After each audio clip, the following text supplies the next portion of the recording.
We had 3 accidents this morning. Yeah, 280. Okay. I got down there in like 35 minutes.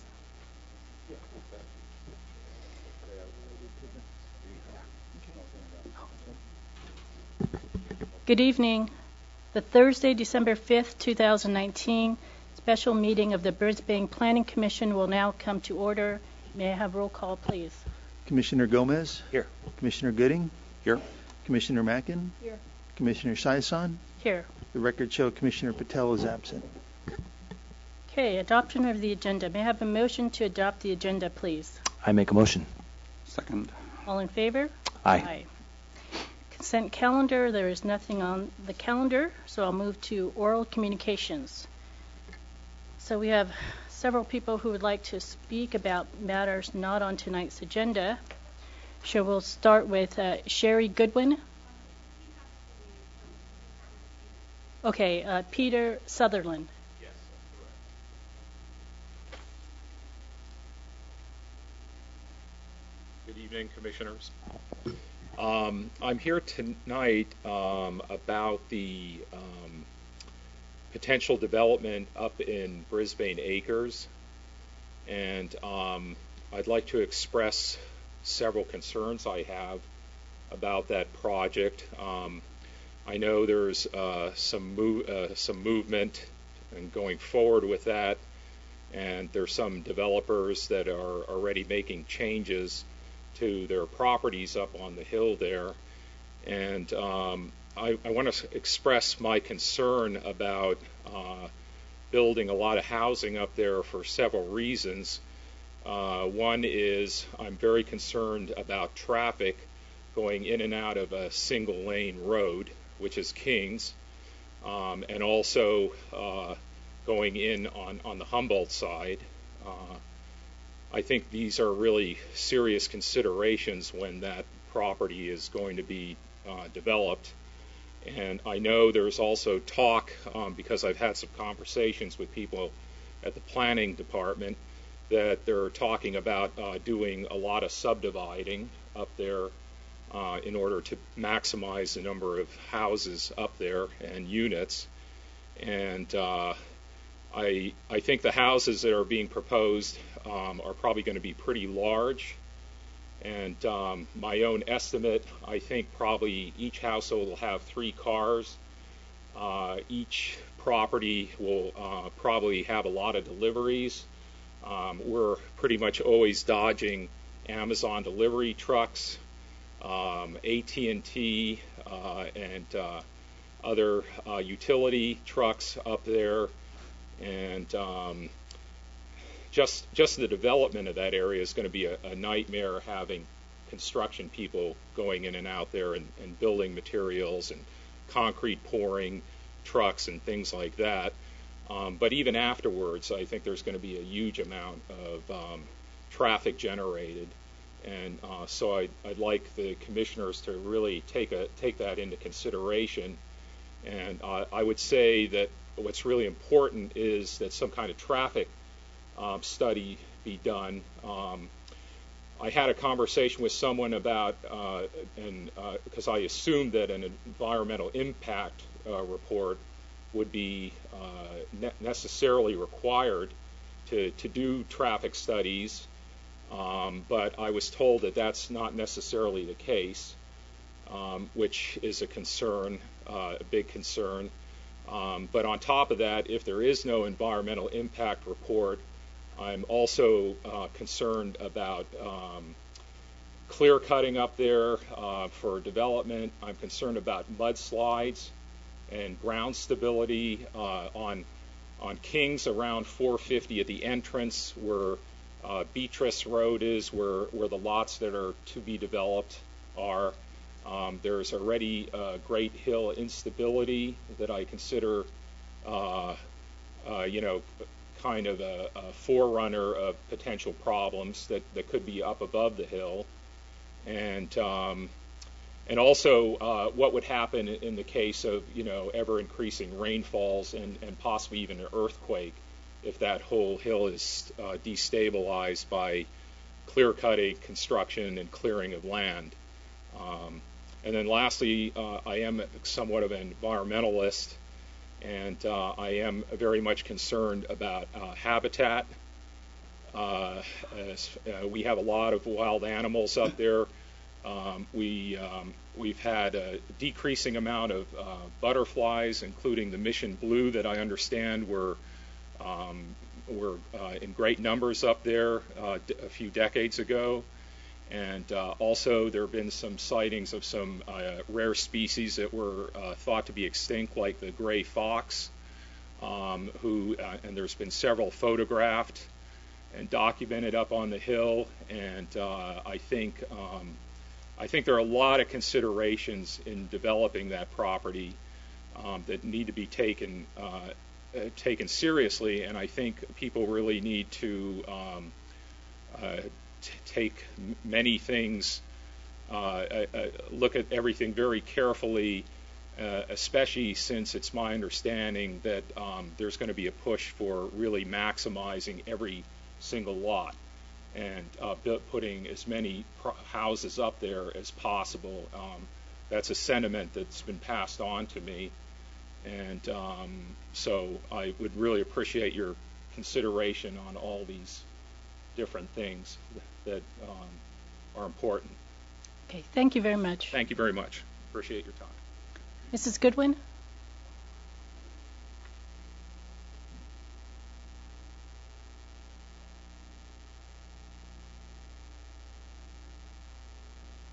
I agree with everything that Peter just said, and I think it should go to the voters, because this is really going to impact our lives. And we got to vote on the Baylands. It didn't go the way I wanted it, but at least I felt I had a voice. I've lived at 459 Kings Road for 20 years, and this is, it's really going to change, my view and just my whole neighborhood. And why now? Why after all these years now is there such a big push for it? I'm not sure I understand it. I also would like to see it open space. Right now all the animals are coming down the hill. The other day I was walking my dog, a coyote ran right in front of me. This has happened about 5 times in the last few months. I would really like to see it preserved for open space, and if you don't do that, at least let us vote on it as a city. Thank you. Deanna Aims?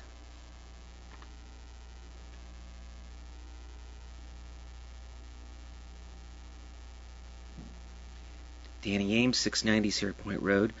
Thank you for listening. I'm just going to bring up the topic that I did last time. Basically, if a vehicle blocks Humboldt and Glen Park, that leaves just San Mateo and Trinity if you're willing to go that far north. I've been blocked twice now trying to go up to Kings Road and Humboldt because of vehicles being wedged in that little Humboldt and Glen Park. I've got pictures of it. It's happened to me twice. And when that happens, you now block up San Mateo and Trinity.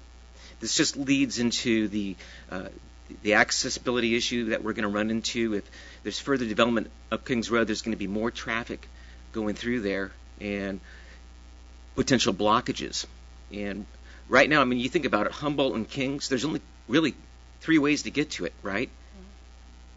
And that's going to be San Mateo and Trinity. So, my concern is just the excessive traffic. I think it will be really bad, and I still would like the city to make an effort to see what they can do to prevent cars from being jammed in there. Either put a sign up saying if you're longer than 50 feet, you can't go this way.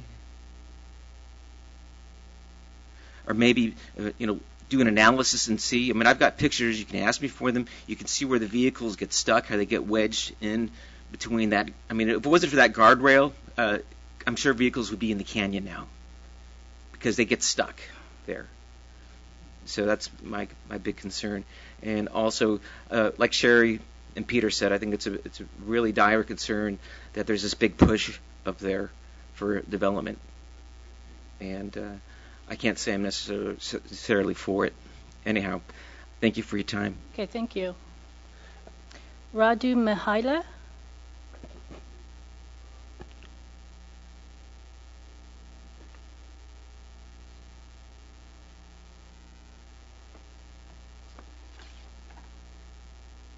I appreciate the opportunity to speak. Thank you. Radu Mihaela, I own 88 Beatrice Road, and I'm here to speak against the resolution PL 119, the same as my neighbors, the development in Brisbane Acres. I'm going to read a letter that several of my neighbors have signed, and I'll present this for a public record. So the current plan does not take into consideration the safety of the neighborhood from a landslide caused by development activities.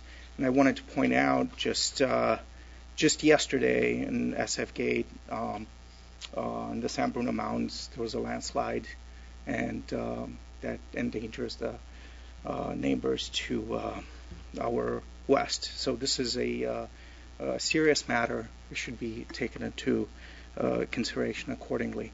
The hillside on Kings is eroding, just like Peter mentioned, because of the intervention of the city cutting off the trees and the plant life. Now the hillside is eroding. Any further development there will erode the mountain, and that will come down on everyone that lives below. So it should be seriously addressed.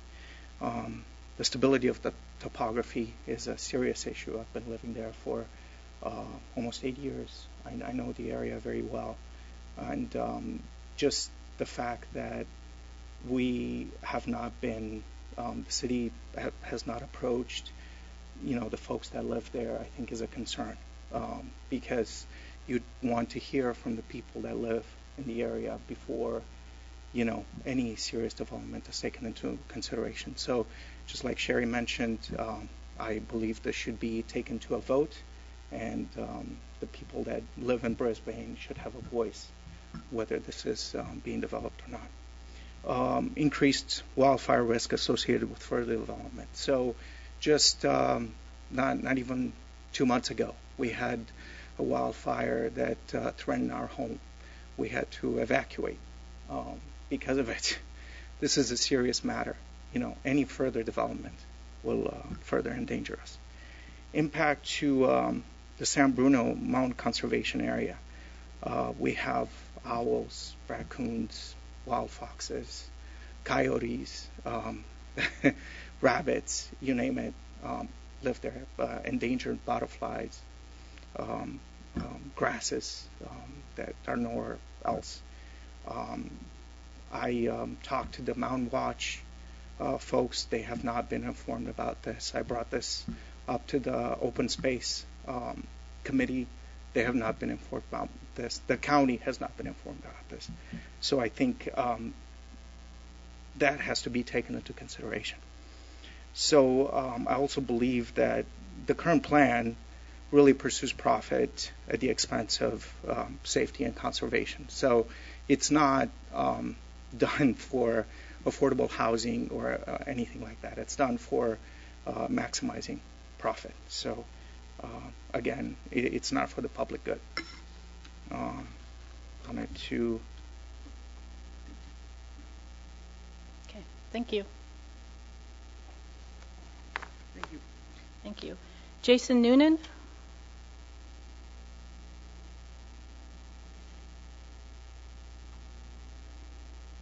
How are you? Hi. Jason Noonan. I'm at 478 Kings. I want to say, sincerely, thank you for your service. It's hard. It's hard. I couldn't do it. I couldn't face people coming up and being angry all the time. I'm sure you don't. If you had a nickel for every time people come up and said, "You're great, thank you," you wouldn't have too many nickels. So I second and third what Peter and Sherry and Radu just said. I'm concerned about the traffic. I'm concerned about the environment. I'm concerned about big chunks of Kings Road side falling down now. I understand that the PL1-19 is a separate issue from remediation, but I'm thinking to myself, how can we contemplate going higher when the level we're at is crumbling? So that's my 2 cents, and particularly second the idea that Sherry brought up that people get to vote on this, because I was here when we talked about Bayshore and the developer speaking respectfully about the highlight of this community, this beautiful mountain, right? And we're now going to start chipping away higher and higher to see how much money can be made off the mountain, So thanks. Thank you. And I mean thank you for your service. Thank you. Is there anyone else who would like to address the commission about an item that's not on tonight's agenda? Okay, I see no one. I will move to written communications.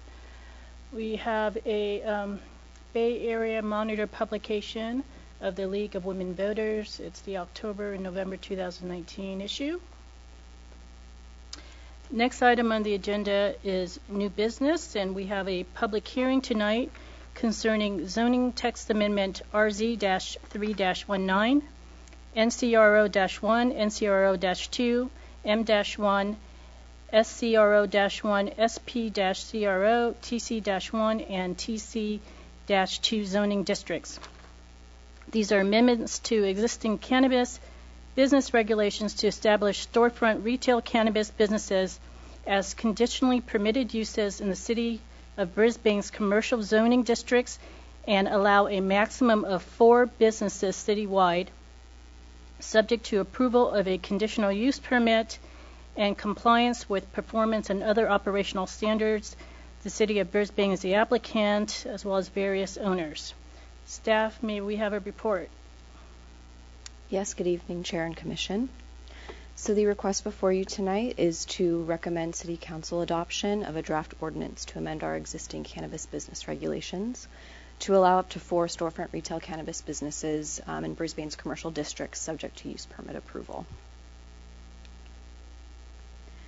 So just to refresh our memories on how we got here tonight, starting in March of this year, a City Council subcommittee began discussing the potential for introducing this type of cannabis business, retail storefront, into our cannabis regulations. That worked its way through the City Council, with ultimately the City Council voting to initiate the zoning text amendment on June 20th of this year. Again, the Council in their initiation specifically requested that the ordinance allow no more than 4 such businesses to operate in town, and that they be conditionally permitted uses in all the zoning districts that currently allow retail sales, which are listed there. So subsequent to Council initiating the amendment, you all studied the issue twice, first in July, where we looked at kind of an overview of different permitting structures and options on how to regulate these types of businesses. We talked about business caps and other kind of procedural and implementation level policy matters. We followed up with that with another workshop on October 24th, where we did a more in-depth look at how the state's licensing process works, what the state requires in terms of background checks and security requirements, which are quite detailed requirements in the California Code of Regulations. And staff also brought up for additional consideration the licensing versus use permit procedure. At which point, following the workshop, it was the consensus of you all that we should at least pursue, for the time being, a standalone use permit process to approve these types of businesses. Also, just to refresh everyone on what our current regulations allow, so the City Council adopted an ordinance after it was reviewed by you all in the fall of 2017 that allowed cannabis distribution, warehousing, manufacturing, and retail delivery in the Crocker Park zoning district, TC1, with approval of a use permit. It also allowed lab testing with a use permit in the Southwest Bayshore, or SCRO1 district. And it allows lab testing by right without a use permit in the Sierra Point Commercial District. So the use permit application or business license application, as may apply, requires that the applicant complete a very detailed cannabis application checklist where they provide business operation plans and other evidence that shows they're complying with the performance standards in our cannabis regulations. I'm sure you all recall those applications before you. So far, you guys have approved 4 use permits for distribution, manufacturing, and retail delivery, all in Crocker Park.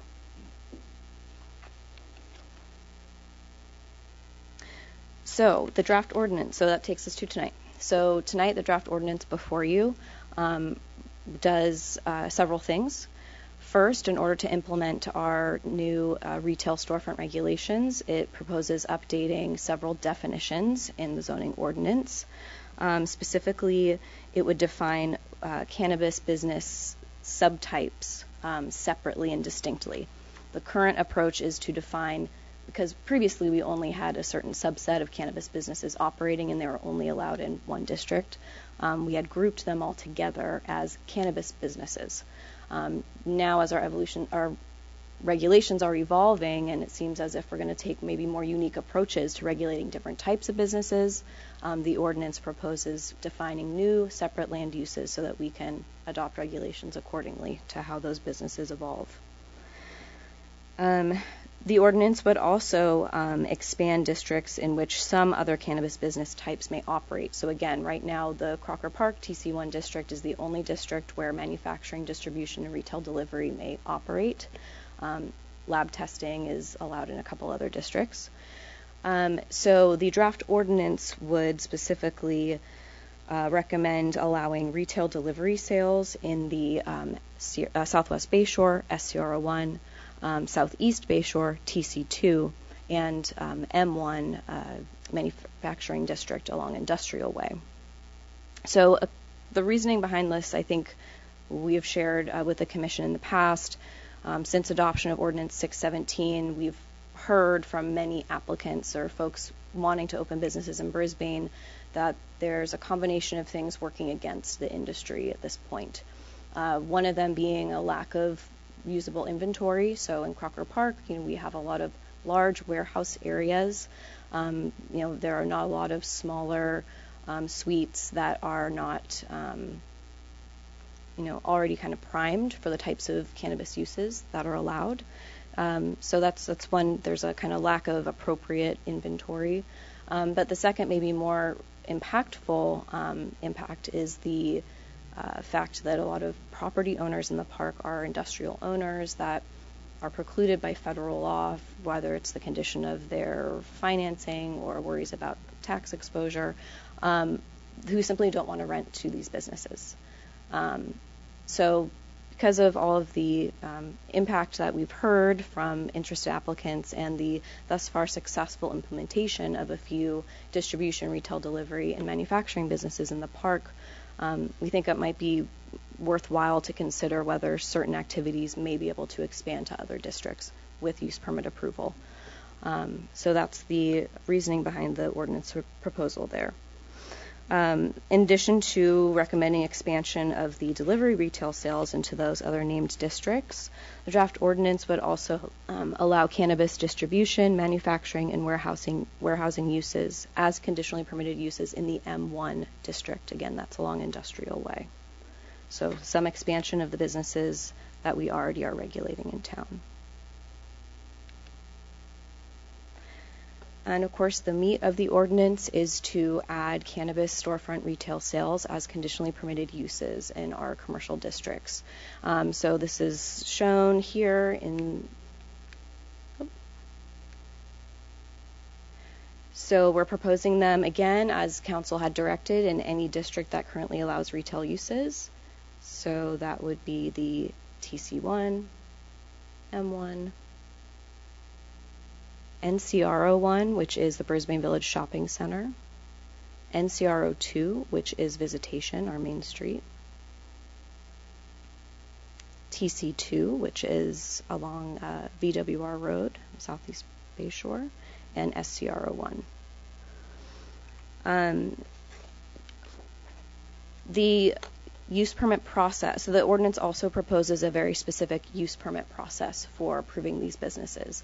So of course you're all familiar with our standard use permit procedure. It's what we currently apply to any other cannabis business. What we've proposed here is an enhanced or specialized use permit process for these types of businesses, given the special concerns that Commission, Council, and the community have about allowing these types of businesses.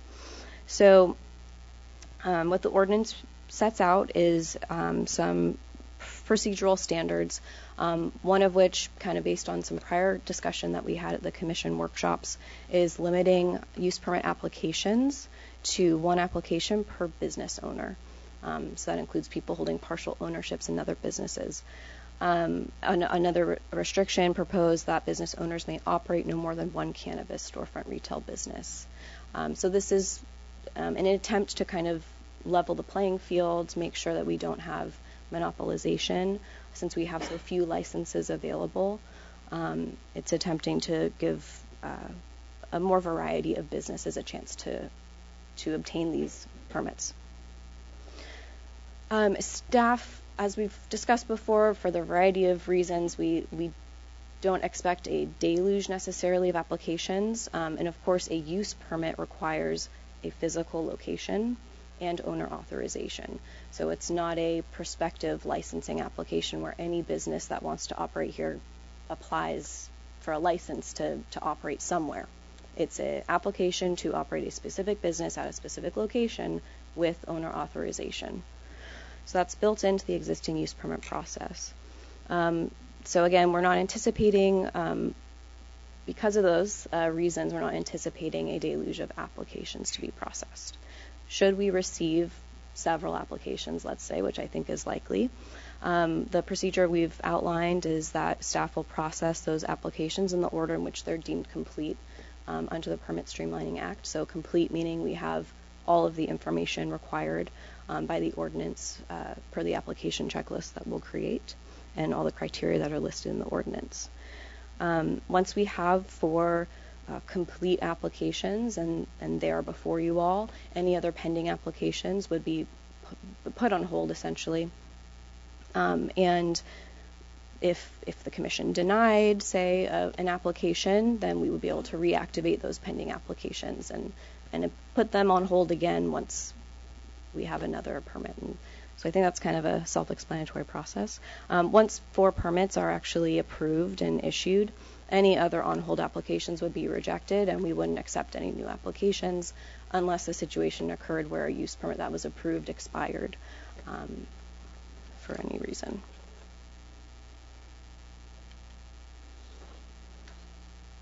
So the ordinance also establishes application requirements and performance standards for these businesses. The suggested business hours would be 8 a.m. to 10 p.m. We've also required, while we require all cannabis businesses to submit a business operations plan, we've crafted some additional specific requirements for retail businesses. Specifically, their operations plans show their employee training and customer education strategies, business marketing strategies, exterior storefront improvements, any community benefits, operational budget, proof of capitalization, meaning evidence that they actually have funds to have a business, and a financial pro forma, basically for a 3-year projection to demonstrate again that they actually are able to successfully operate in town. The ordinance also proposes some enhanced security plan requirements. So again, we already require any business to have certain minimum security standards. So this would impose some additional standards, recognizing the fact that the public would be interacting with these spaces. So this is something that planning staff and police worked on hand in hand. Sergeant Garcia is not here tonight, unfortunately, but the proposals come directly from PD. So, for example, there's requirements for storefront entry controls. So how are folks actually accessing the store? The police have proposed some specific security requirements, for example, in the NCR1 and NCR2 districts, so again, in the Village Shopping Center along Visitation, that they're recommending that all security screening occurs indoors. So no exterior security personnel. People would enter and have security screening occur before they enter the actual store itself. It would all occur inside the building. In the other districts, the police department is recommending that we mandate exterior security personnel, so uniformed security personnel with screening occurring outside of the building to allow more visibility. The other enhancements to the security plan would include providing limited access and secure storage areas where only authorized personnel like employees or vendors that are delivering product would be allowed to access. A cash management plan, window treatments, where actually the common take is now to not obscure windows so that it's actually safer to see what's going on inside the store. So those are some of the security enhancements that are built into the draft ordinance for these businesses. The ordinance also proposes some enhancements to the requirements for all businesses, one of which is a statement basically that the owners and managerial employees have not been convicted of any offenses that are substantially related to operating a storefront like this. That's all defined by the state of California. The Bureau of Cannabis Control in the annual licensing process goes through a criminal background check to ensure that there are no such convictions. They don't necessarily share that with us, so the police department has recommended we build that into our ordinance to make sure that we're doing that background check as well when we're trying to figure out who should be operating in town. Finally, something to highlight is the requirement in the ordinance for an annual report. So the ordinance would require, as a condition of any use permit approval, that the applicant submit an annual report to the community development director and police chief to address how they're complying with all the conditions of approval from their permit, as well as all the performance standards in the ordinance. This would allow us to have a regular kind of check-in if there are any long-standing and unaddressed operational issues or conflicts. It would be an opportunity for staff to flag those and potentially bring something back to the commission should there be, again, ongoing non-compliance issues. So, again, the standard use permit findings would apply just like we've been applying them currently. So as a refresher, those are that the use is compatible with adjacent uses and structures and with any applicable general or specific plans. So this level of finding, just as it would relate to a retail storefront, for example, would talk about compatibility of the business with the surrounding neighborhood. So that would include aspects of the business plan like potentially, a community benefit, exterior improvements to the facade, performance-based standards like odor management and other kind of, again, compatibility issues that might be specific to storefront businesses. The other standard use permit finding is that the business or the use would not be detrimental to the health, safety, comfort, and general welfare. So again, as applicable to a retail storefront business, this would be things such as their security plan, how the business operates in relation to the employees and customers, the standards for education for employees and customers, that sorts of thing. So we've also, in the ordinance, proposed some special findings or additional supplemental findings to the standard use permit findings. And those are that the business owners have either a demonstrated experience in operating such businesses or have demonstrated a superior adequate knowledge of how the businesses are intended to be regulated. So that includes familiarity with state laws as well as actual business operation experience. And the second special finding is that, again, the businesses are financially viable and able to actually conduct business. So I think I'll leave it at that for the presentation and open it up to any questions or discussion you may have for staff. Okay, before we go to public comment, does anyone have follow-up questions for staff? Just a quick note, Julia, because I might have missed in the earlier workshops as we were looking at all of the retail, all the places in town where we allow retail sales to exist. Was there any discussion that I don't recall discussion ensuing when we were having our workshop around NCRO 1 and 2, being that those are kind of the closest to the concentrated residential areas? Was there any dialogue with city attorney about potentially not having those within scope? Were there legal concerns? Was there some sort of I'm just wondering, because it seems to me that's an issue that we didn't necessarily discuss, but it seems like it may be a concern. No, there's no legal conflict or reason identified by our city attorney that stores uses like this couldn't be conditionally permitted in the districts NCR1 and NCR2. Or excluding them, I guess. Or excluded. Like the flip. There's no legal reason to. We can choose what uses we want to operate in what districts. So we're not obligated to. Okay, so where I'm going with this is it wouldn't be somehow structured that we are discriminating against commerce by not allowing it in those two district areas. It's within the power of the city and your powers to adopt zoning to decide what uses are in which district. It was something I realized we hadn't necessarily discussed, so I wanted to. I'll say again for the city council in initiating the amendment, that was their direction. Although of course, as you guys know, you can make your recommendations. I was just bringing it to the front. So thank you. I have questions, but I think I want to go to public comment first, and then we can do it after. Okay, we're going to open the public hearing now, and we'll start with Mr. Fred Fontana.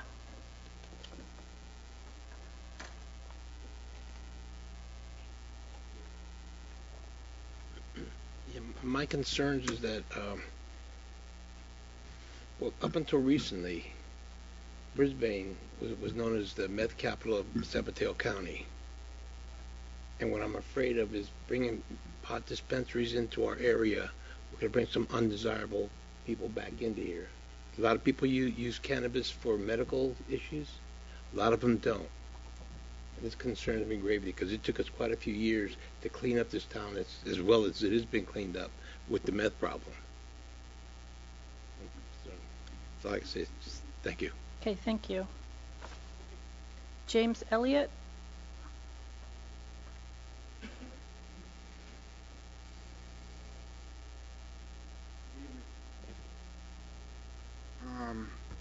James Elliott. I had a couple questions in regards to like the zoning, because I've had actually made contact with Julia before about the limitations of the property that are available here. And the limitations on how the licensing may be used. So if you have a storefront, I know that some are typically you can have delivery service associated with it also. Is there going to be a limitation on that? What are the time frames are you looking at trying to even establish or entertaining people to putting in an application? And those are just some of my basic questions, because I know most of the property is being bought up by, I guess it's Pro Logistics, so you can't really get into anything here. So those are just brief questions. Staff? Through the chair, I'd suggest we hold the questions and we'll respond to them after all the testimony. Okay, perfect. Thank you. And then for the gentleman's concerns, if somebody like myself comes into this city to do business, our best interest is your community. So that way your community feels safe with us here. So if there's undesirables, we're not going to allow them to be with us, because we don't want that to affect our business, because our business is your business. So thank you. Thank you. Mary Rogers.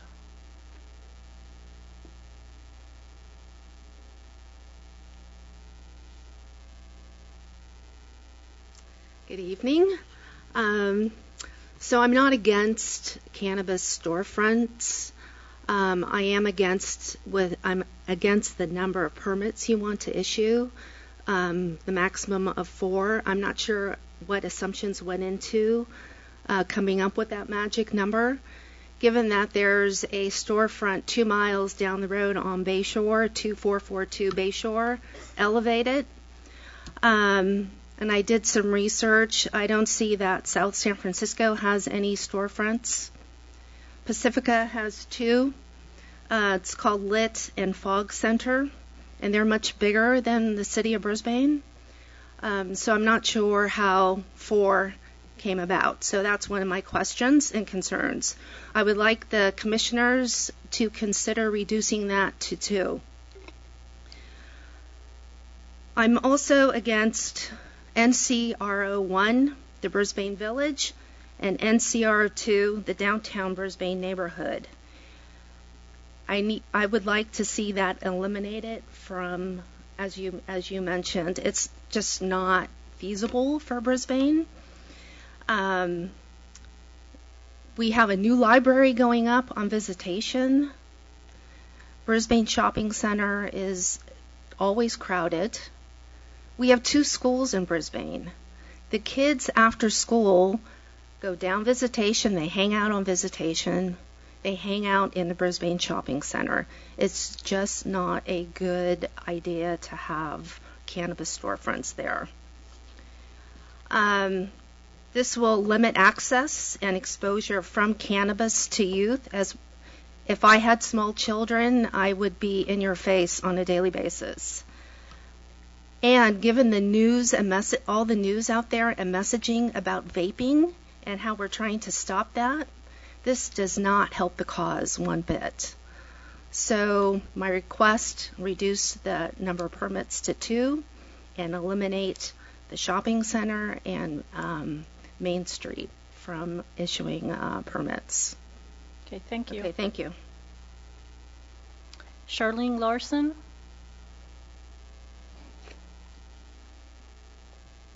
Hi, I'm a resident at the Ridge. Is there any way that you could put the planning, put this back up on the screen, please? We at the Ridge, we have a number, I personally call the police probably twice a week, if not more, where the TC1 is, and right where there's that little hump there, right up against the Ridge. I actually live right there. I can see the guys doing donuts at the end of Valley Drive probably once, twice a week. I've seen trucks literally back down West Hill Drive because they must have been going the wrong way or need to get on the other side, don't know where they're going. So my concern is more about traffic safety.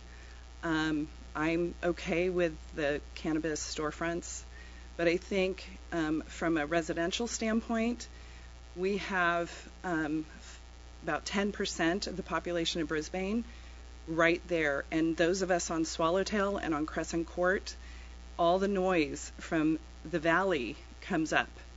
I can tell you at night, 2 o'clock in the morning, the trucks are slamming. You know, Amazon's there now. We have the old Sprint. My biggest worry is right across the street from me is where the old Sprint building is. I don't know who's in there now, but this would literally be right across the street from me. So I think the TC1 needs to be looked at a little bit more.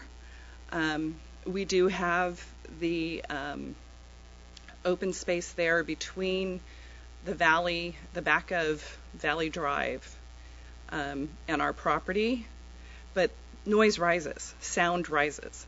So those of us that live along Swallowtail Court and Crescent Court, we hear everything going on. I have homeowners that come. I'm the president of Altamar, but I'm here more as the resident.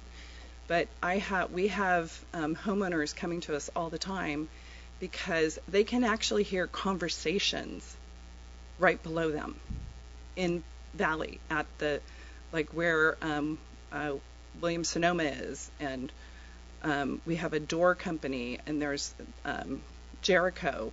The weekends that Jericho does the big sale for Williams-Sonoma, they're parking all the way up around West Hill Drive.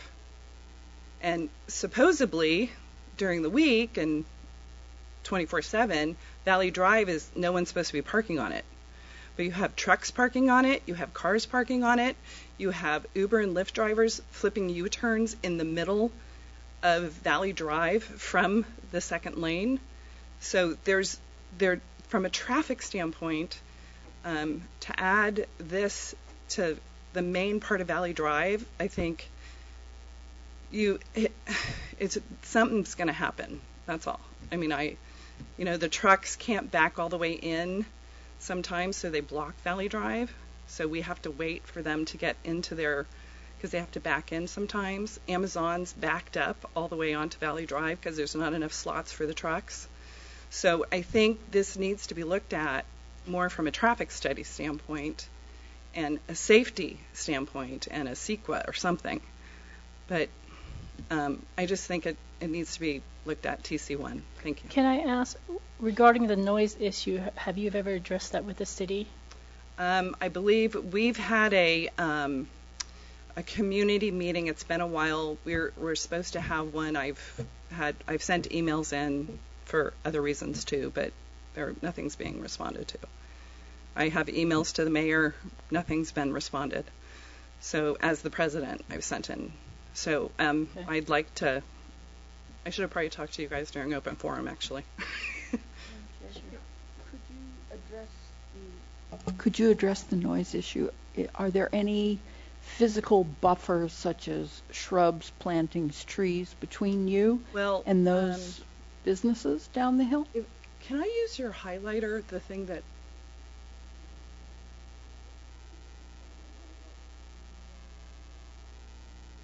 that top one? Oh, point it. Whoops, sorry.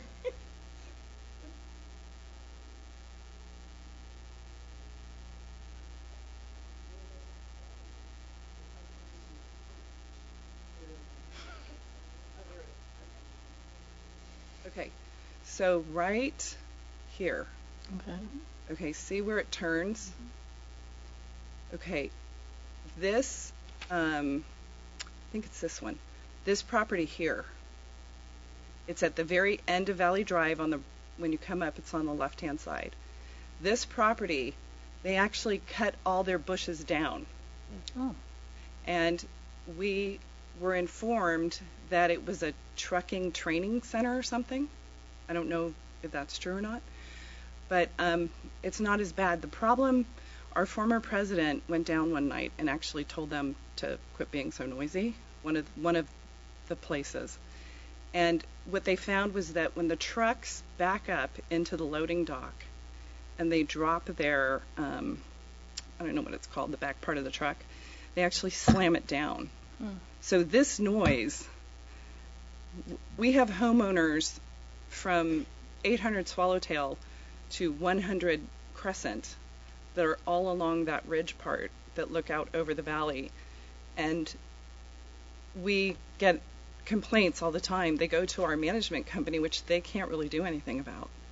But we've asked them, we've talked to, I think Michelle, code enforcement, I think may have been conversations, and we have one of our homeowners has tried to start a community outreach with the city, but we don't know who on the council is supposed to meet with us, or so personally I would like to see us talking more, because we've had break-ins up there just this past week. I think three different cars were broken into, presents were stolen, bicycles were stolen. So, and we have a policeman now living up there, but we don't have a police presence. So if I may, those are issues unrelated to the cannabis ordinance tonight. So I appreciate hearing about it, but I just wanted to then clarify. So your concern is really potential retail, people outside talking, and the increase of traffic. Increase of traffic, increase of noise. Okay. And also I think she's talking about if there were delivery trucks to the cannabis business. So it's noise from people to trucks to traffic. Right. It just would be difficult to identify whose trucks, because there's lots of trucks going through there.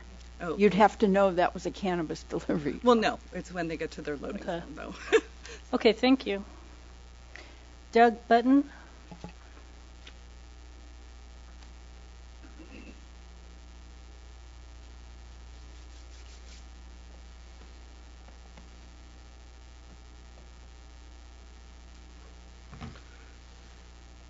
Good evening, Madam Chairman and members of the Commission. I'm Doug Button. I am one of the property owners at 3800 Bayshore Boulevard, more commonly known as the residential mobile home park there. That's Sierra Point Mobile Home Park.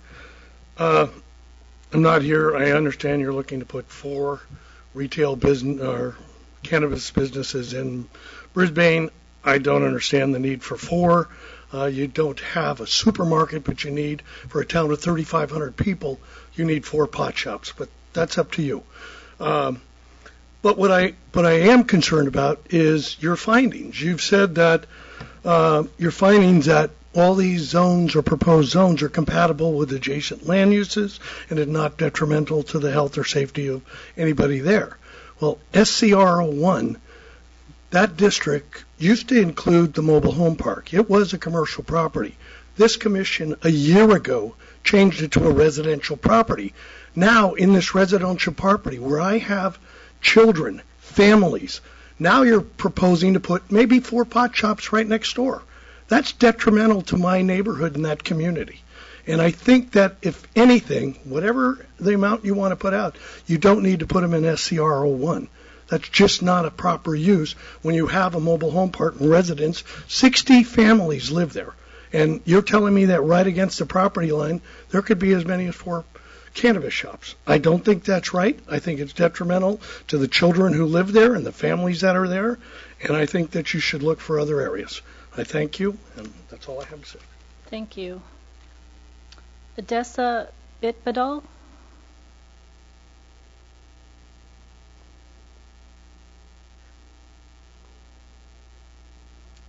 Good evening, Chair and Commissioners, and also staff. I would like to say thank you for the time that you spend. I know that somebody said you hear a lot of complaints, but I'm very grateful as a former planning commissioner for another city.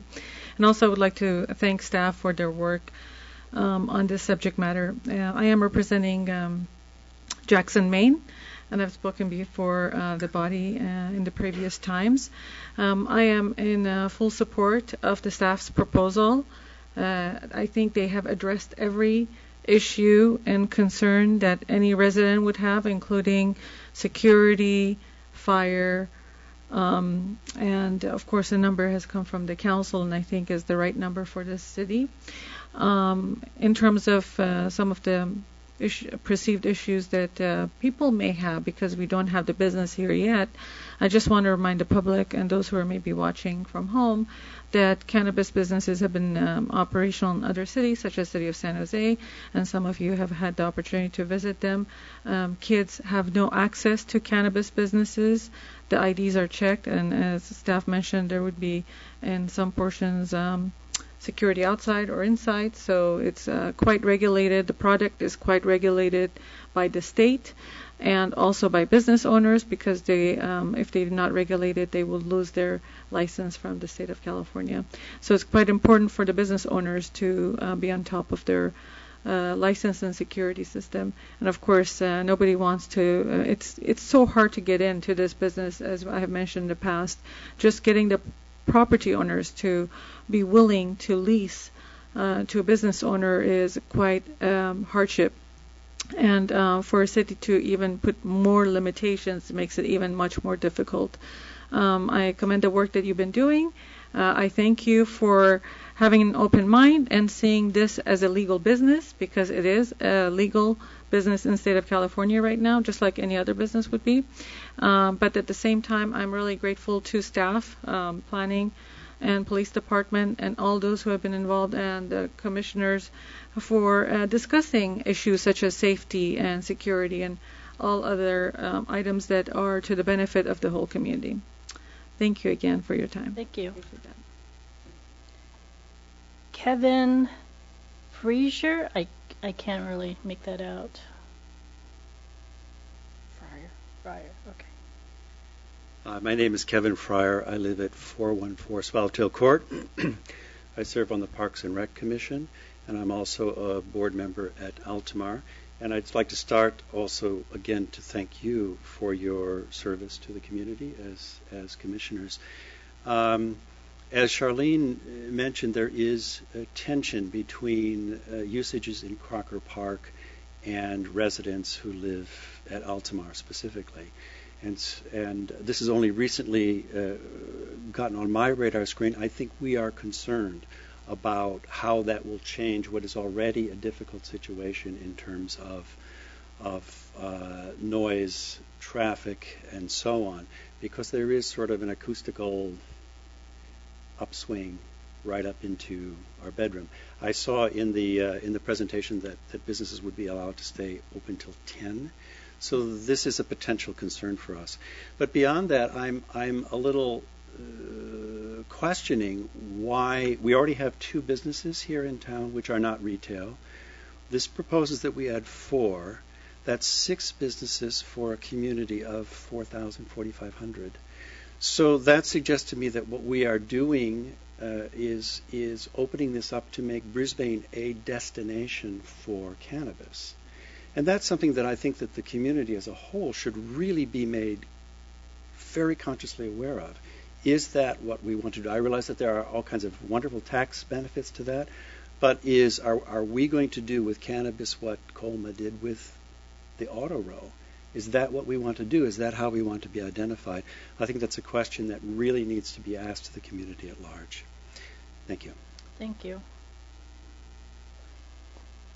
Nicole Flores. Good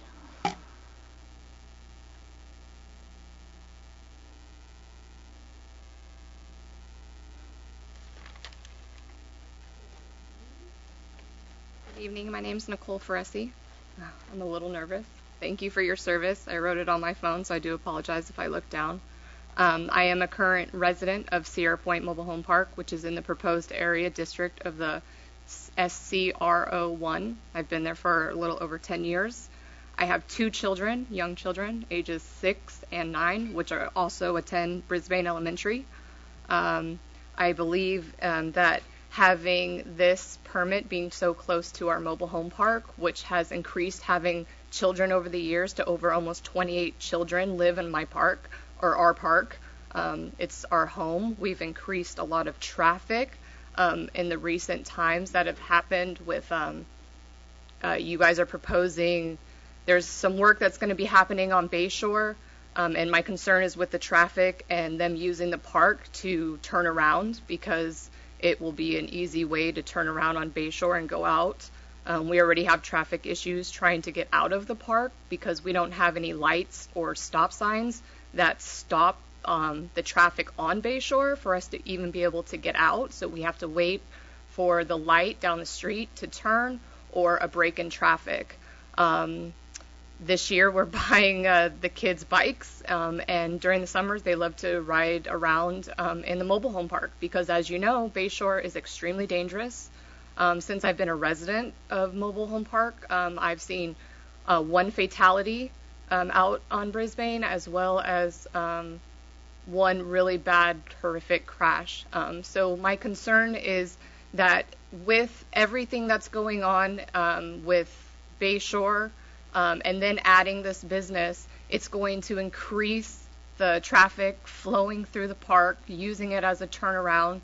And it's really scary for the growing families. We are the low-income housing of Brisbane.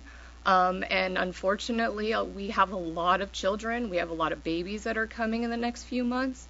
And it's a challenge that the city in Brisbane doesn't really view us as a growing family residential park. And we really would like to be considered more often, especially with, my kids cannot, they would love to walk to school, but they cannot because of Bayshore. So there's a lot of challenges that we face, and I think that if you zone and puts this kind of business there, it's just going to increase the traffic going through, and it's just really scary for the families that I live around, and including my own children who are crazy boys that want to play outside. So thank you for your consideration. Sorry for being nervous. Thank you very much. Thank you. Michelle Ditzer.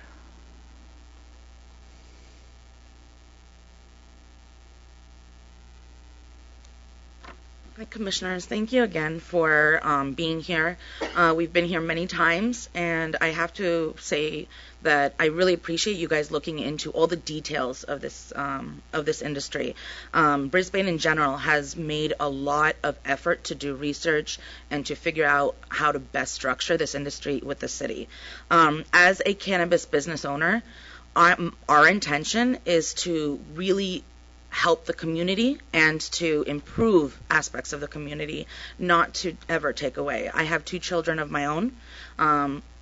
Cannabis businesses have for a long time been viewed as kind of the shadow, the dark, but really legalizing this industry is what's going to get us out from the dark and prevent dark illicit market and prevent illegal sales and prevent children from consumption, because the restrictions for these stores, the business owners, they will not risk ever giving cannabis to a child. That's their license. That's everything they've worked for. The restrictions are extremely strict. Cannabis is regulated more than almost anything else right now.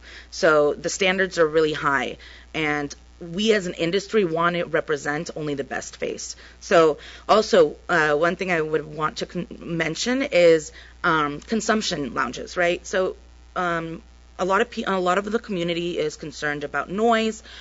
Giving a place for people to consume inside or in a specified area will hopefully take away some of that concern and provide a community gathering place for others. Thank you. Thank you. Before you go, yeah, may I, Madam Chair? So I'm making an assumption which may be erroneous, but I think sometimes from listening to the public, there is a concern about people standing outside loitering who they may deem undesirable, or that they're going to purchase product and go outside and consume it. Could you speak to your experience being in the business? Sure. Many dispensaries have different kind of regulations for their cities. So in general, San Francisco allows consumption inside. So they have ventilation systems. They have created an environment where people can go inside. Most dispensaries don't allow people to stand in front of their facilities and consume because it's not safe. There's cameras. It's a working business. Just you wouldn't drink in front of a bar. So we believe that providing places where people can consume will eliminate people consuming everywhere. It will provide a safe space. It'll provide a place where people can gather. And regarding, standing outside, I think that it's likely to happen in any business, but that's why I think the regulations put in place to have security inside. So not allowing there to be a security guard and all that process to be outside will stop that outside presence. I also wanted to mention about the 4 dispensaries. Dispensaries could be very, very different. Health dispensaries or, massage with or acupuncture with cannabis. I mean, I think people need to also understand there's different aspects to cannabis, that it's not just recreational. There's so many medical benefits that the industry actually wants to educate, not push. And if I know the city would never put all the dispensaries in one place, because they've been so thoughtful about their entire process, I hope the community is calm to know that a lot of process and thought goes into every single thing that we do. Thank you. Sherry Goodwin.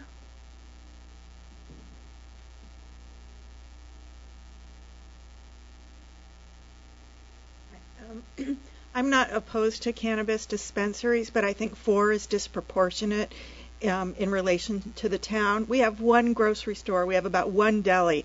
We have 1 bar. We don't have a drugstore. We don't have a gas station. And now we're talking about 4 cannabis dispensaries. I think that is just, probably double what we should allow. And also, I had just heard about the consumption room. I'm not really in favor of that. I think if people are going to consume, they should do it at home, because after they leave the consumption room, how are they going to get home? Are they going to walk? Are they going to drive? That's really something to think about. Thank you. Thank you. Is there anyone else who would like to speak?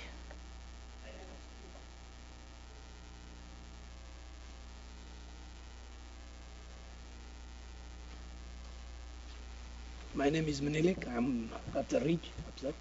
I'd like to speak against this allowing 4 dispensaries here, and especially if they are going to serve like a bar where they will be doing something. consumption room, it just doesn't make sense. I mean, it's allowing a bar. How are they going to drive to their houses? How are they going to get in? And also the traffic. I mean, people will be driving from anywhere to come to Brisbane to just purchase. San Francisco is not allowed. 20 for San Francisco for 1 million people. They only have 20. And here you're allowing 4. I mean, one will be one too many. I mean, it just doesn't make sense. And South San Francisco doesn't even have one. I mean, why don't they go there and apply? Why are we allowing becoming the first to do these things? We should be limiting it to 0 for now until we get to they have the limit in San Francisco, in South San Francisco, San Mateo, elsewhere. And then we'll come for 4,000 people for 4 dispensaries. It just doesn't make sense. Please don't allow it. Thank you. Thank you. Is there anyone else who would like to speak?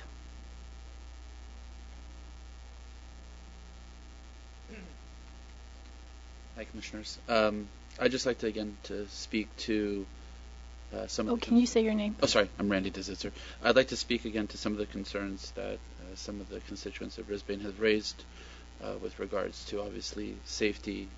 I think enough people have spoken about this topic, about how regulated they are. The police commander has given recommendations on how to make them more safe, less visible, or sorry, not less visible, but reduce loitering and things like that. With respect to retail, I mean, again, on visitation, you have establishments that sell alcohol, a bar where people can consume alcohol. In the plaza, there's restaurants that sell alcohol.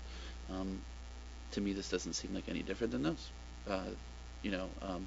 It is a regulated substance, just as alcohol is regulated.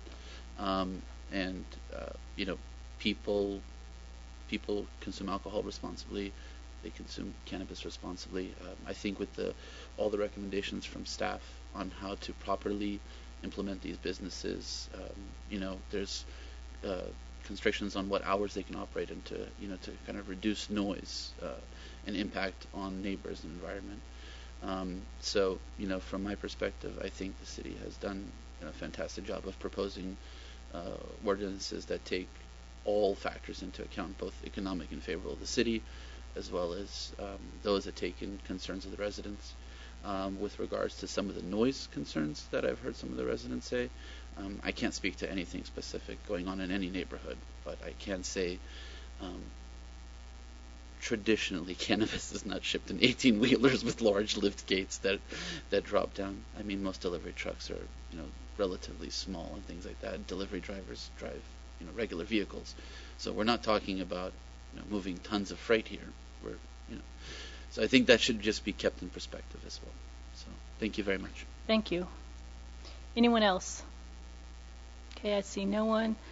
And I just wanted to put into the record, we received 2 emails from Brisbane residents, one from Jennifer Martin and one from Mr. Alwyn Warfel, who wanted to state their opposition to retail cannabis. Okay, so I see no one else who would like to speak, so can I have a motion for us to close a public hearing? So moved. Second. All in favor? Aye. Okay, so let's start with the discussion. So I guess we want staff to address some of the questions the public had. So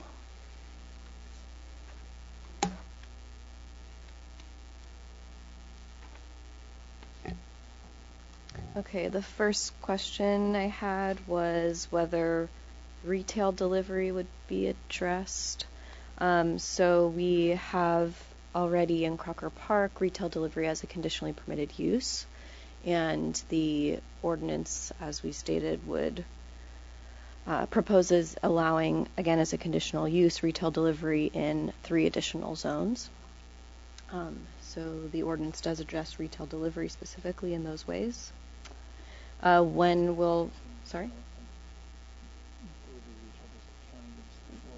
Right. So I should clarify that retail delivery is not currently and would not under the ordinance be capped at 4 businesses. The 4 business limit is specifically to storefront retail. Okay. They also asked when we'd accept applications, so that would depend on when the ordinance is adopted and whenever it's effective. Someone else had asked, and perhaps it's been answered again, but how did the number 4 come about? So again, that came from the City Council in initiating the zoning text amendment.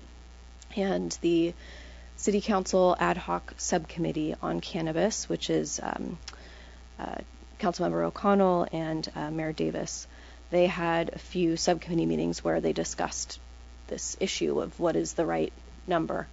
And we've kind of talked about the reasoning behind that, and it was felt that was by the subcommittee and council initiating the amendment that was appropriate for the city. That was their take. Sorry,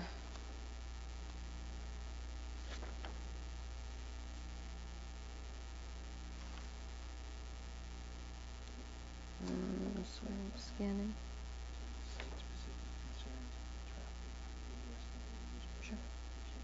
Yeah, so we've heard lots of concerns about traffic generation and noise, and those would all be issues evaluated and addressed should a use permit application come before you. So at this point, since the ordinance it's not for a specific business in a specific location, the ordinance is to allow the uses generally. It doesn't take away any site-specific, project-specific review of that kind. That would all come before you and be part of your deliberations. And I didn't have any other questions written down. Did I miss any? No, but I don't know if Ms. Larson is still here. Looks like she's not. I'll reach out to her separately. Yeah. Okay, that was it? Okay. All I had. Okay, I had a few questions regarding the zoning text. On page 7 of 13, G.1.18, letter G at the bottom, where we talk about notification of change in ownership or managerial employee. It states here that all applicants shall notify the Brisbane Police Department immediately upon a change in ownership and within 10 days of the hiring of a new managerial employee. New business owners or managerial employee must provide all applicable information and fingerprinting, background checks, and whatnot. My question is, should we not make that requirement before there's a change in ownership or before the hiring of a new managerial employee? It is required. So before. Right. Because it says here within 10 days of the hiring. Right. So all that is trying to address is a situation where, so again, to reiterate, any cannabis business that applies to operate in the city, whether it's a use permit or a business license if they're lab testing in Sierra Point, they have to submit this cannabis business checklist that provides ownership information. So anyone with 20% or more share of ownership in the company, as well as go through live scan, fingerprinting, background checks. What this is intended to address, so that happens, and for managerial employees as well. What this particular section is saying is, say after you've approved a use permit and we have the business ownership at that point in time, should that change after the use permit's approved, we also still want to make sure they're on the hook for, if the ownership changes, we need to be notified immediately and they need to go through the same exact background check that the prior owners went through or the prior managerial employees. So it's not meant to imply, and it's not the case that that's not initially part of their approval process. No, I know, but I'm still hearing that we check on it after ownership transfer has occurred. My question is, should we not require, let's say someone owns a business and they want to sell it, do we require that the potential new buyer goes through that background check before the sale is approved? I think we'd have to really, that may be something we'd have to talk to the city attorney about. I mean, I think again, for the benefit of a buyer or like any sort of employment, if someone doesn't pass background, it typically is a grounds for termination. For example, you hire a new employee, you make them a job offer, they go through a background, and if they don't, so I think there's options to sort of for the business owner to correct those issues. I think we have legal issues about trying to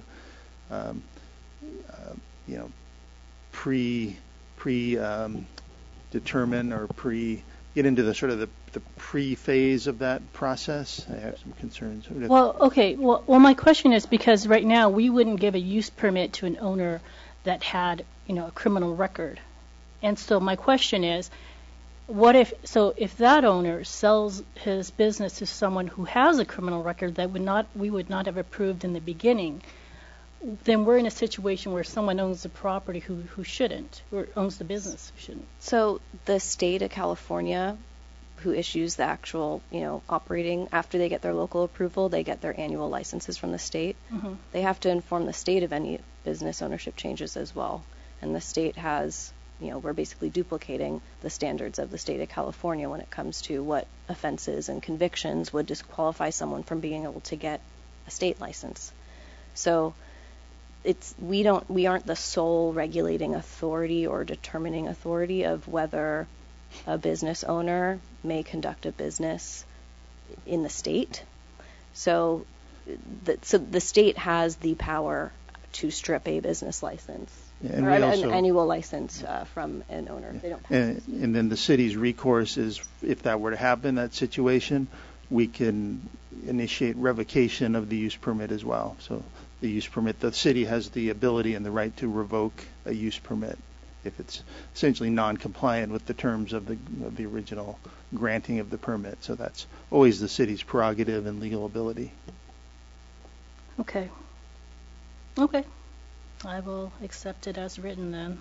My other question is on the same page, also letter G, under objectionable conditions that constitute a nuisance. So it now reads, objectionable conditions that constitute a nuisance shall mean public consumption of cannabis products, disturbance of the peace, disposing of litter or trash, or excessive noise. And I was thinking of amending that somewhat to include something there about excessive odor. Since we're putting there noise, we should include odor, and perhaps have it reread. Objectionable conditions that constitute a nuisance shall mean public consumption of cannabis products, disposing of litter or trash, excessive loud noise, excessive odor, and other disturbances of the peace. How about that? Sure. Could you tell me what page you're on? Oh, the same page, 7 of 13, G.1.18, at the top, attachment B.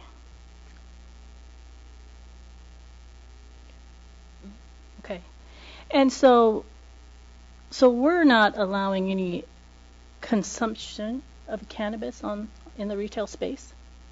Correct. The draft ordinance does not allow for any on-site consumption of the goods. I think I think there was someone here who voiced the concern about that, so that's not going to be allowed. Okay. Okay, also at page 11 of 13 of attachment B, G.1.22. So at the top, D, it says description of proposed improvements to the exterior of the premises as applicable, including landscaping, signage, da-da-da-da. So these are requirements that we put in for use permit application. But there's no requirement for any descriptions of what the interior looks like, the layout and whatnot. And I was wondering if that should be included as well. And what I mean by that, so if someone is submitting a use permit application, okay, so they have to describe what exterior changes they want. I think there should be something in there where they also describe what the interior will look like in terms of layout. When a person walks in, what does the entryway look like? If there's security, as you walk in, how does that look? Just to give a feel, because I know when Commissioner Gooding and I went to look at some of these places, it's I think the feel and the flow, I think, matters a lot. And I think before we approve something, to have an idea of what their vision is for the place, it would be important.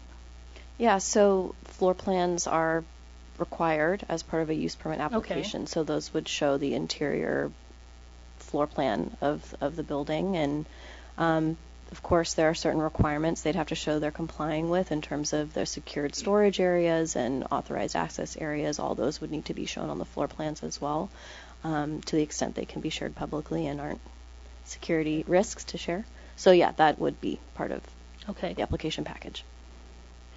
Okay, and I think one final point I just wanted to make was, so on page 10 of 13, we talk about there'd be no more than 4 retail space and only 1 owner per such business. And are we like committed to that? Because I was thinking this over when I read this again, and I was thinking, well, do we want to be more flexible? Like perhaps, I know we don't want a monopoly, but if we had someone who was really experienced in opening up these types of businesses and they wanted to do, let's say, 2, should we not foreclose that?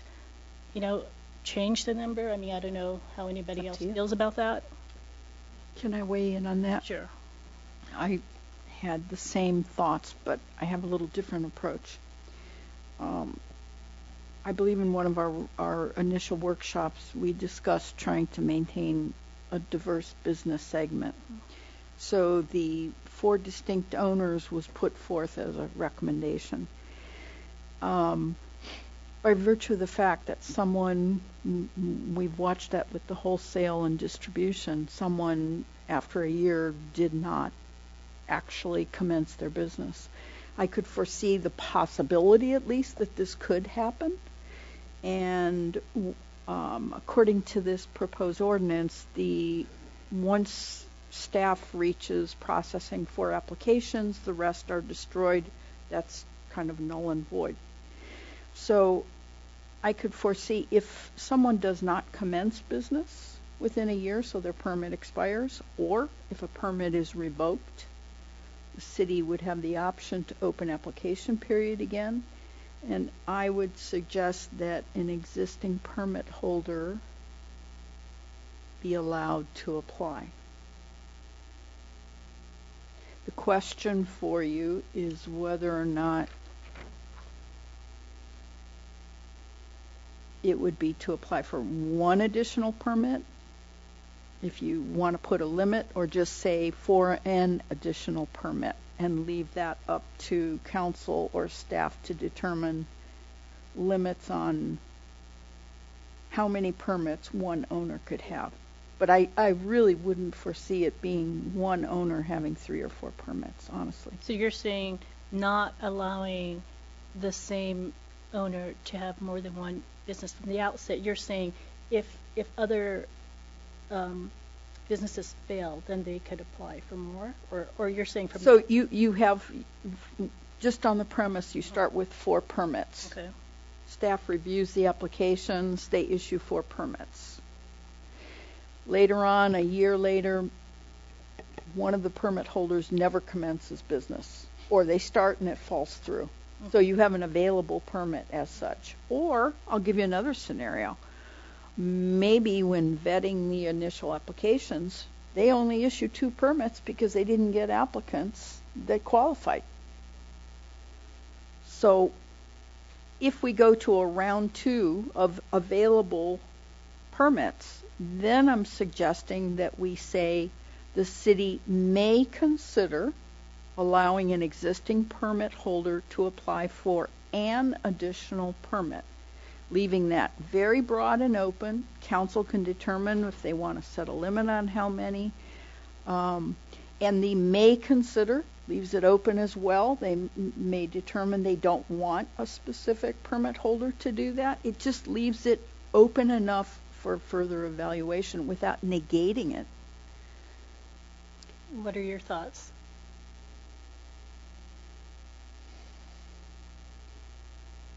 But it would be like a second round application period. So do we agree on the amendment? I'm inclined to accept what you're suggesting. Anybody have any issues with that or agree with that? And where I'm coming from in thinking about this is that one of the hazards is when an ordinance is so specific that it doesn't allow for circumstances, and we could say, oh no, we're going to get all these applications. Maybe that doesn't happen. Mm-hmm. Or maybe you issue 4 and 3 of them never get their act together. And so why would you say to a viable business owner, and let me give you an example. So let's say there's a corner store in Brisbane and they decide they want to open another little store somewhere else in Brisbane. Would you say, oh no, you have a permit, you can't open another store? If they're a good, viable business owner, financially, they're responsible, why would you do that? It doesn't make sense. Yeah, it's a discriminatory. It's discriminatory. Yeah. No, But I still think the original intent we had of saying we'd like to promote the diversity to large or small entities, and if they qualify in the first round, we open it to 1 permit each.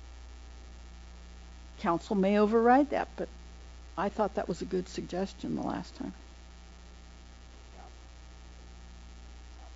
I agree. Yeah, I Commissioner Mackin, you raised a good point. I don't really find anything wrong with that. Do you want?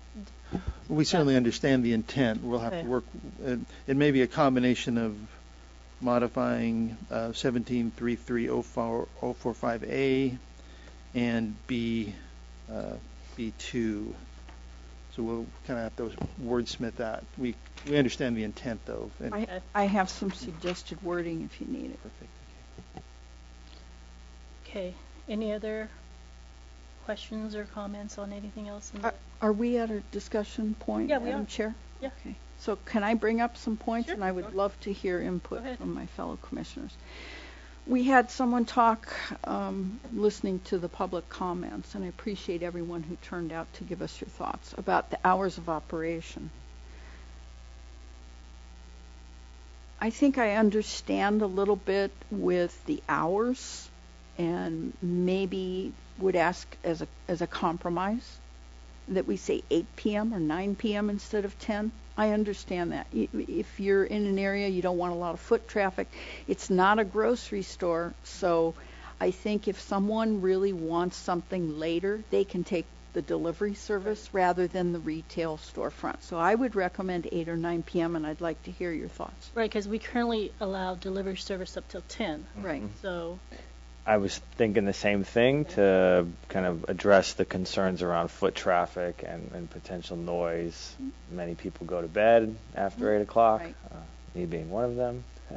I think that's a appropriate compromise potentially, especially considering that the businesses that are offering delivery are able to deliver until 10 o'clock. Because there was concern, I believe, when we had one of the workshops, we had people here that had expressed concern that it'd be somewhat discriminatory towards people that work later shifts. Right.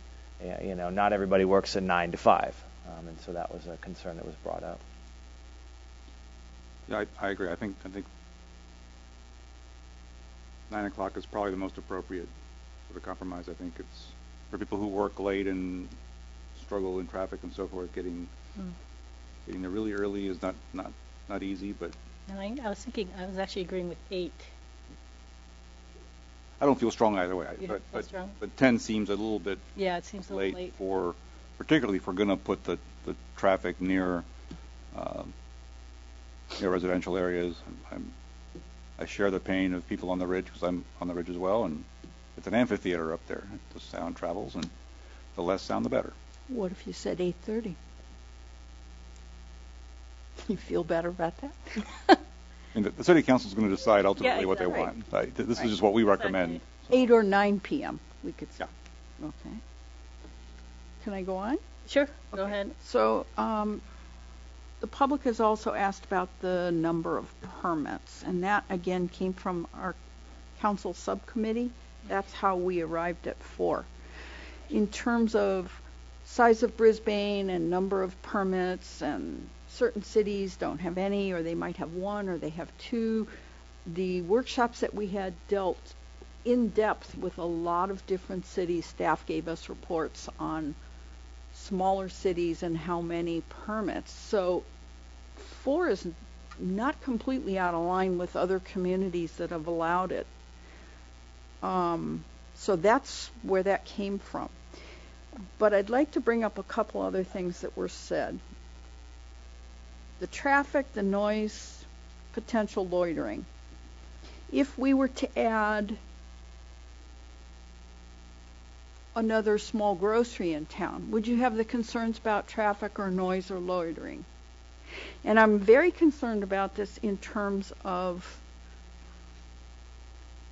I think discrimination is something we have to be very, very careful of with this, because while someone may be against cannabis businesses, they might not have the same feeling about a liquor store or another type of business, and these are now legal entities within the state, so whether you agree with them or not, the state has decided that they are legal businesses.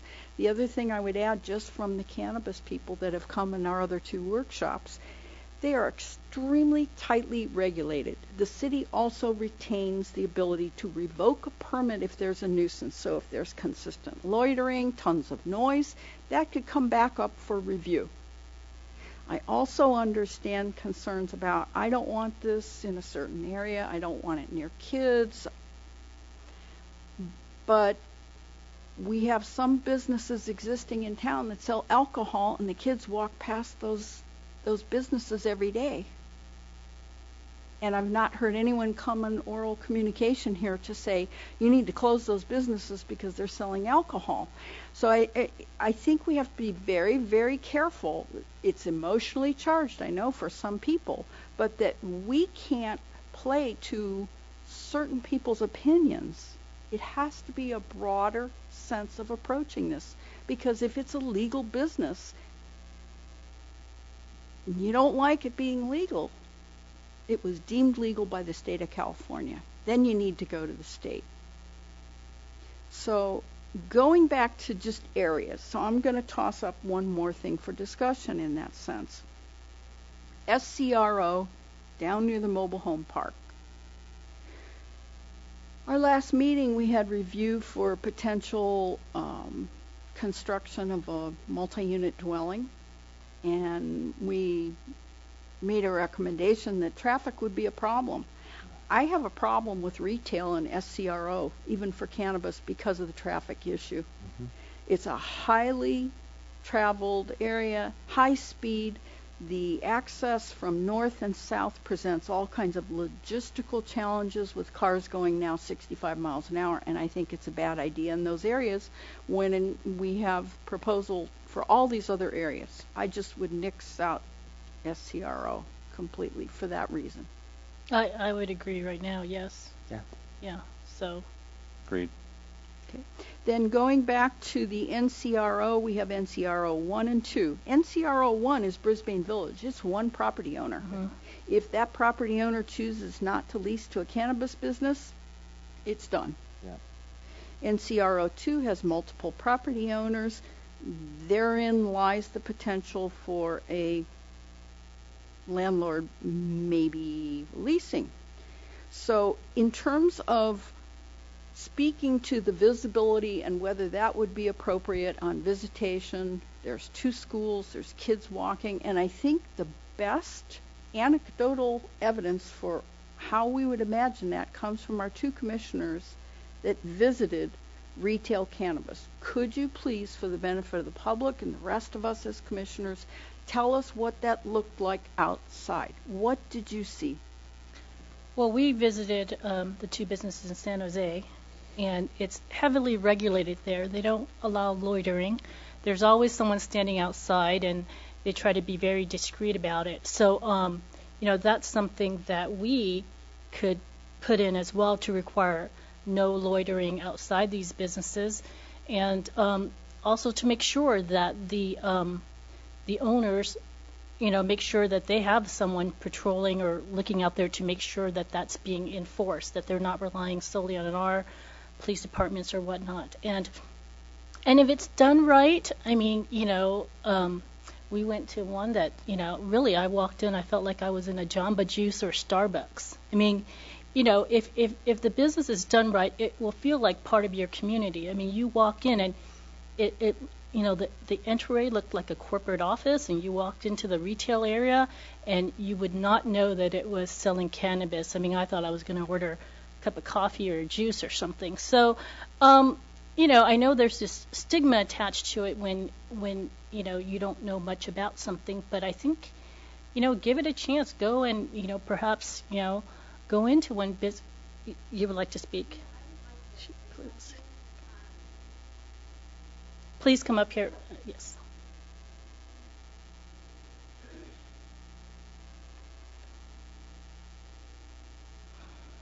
So while I'm very concerned with NCRO 1 and 2 and children being exposed, the traffic, that is huge for visitation and the shopping center. Just like SCRO 1.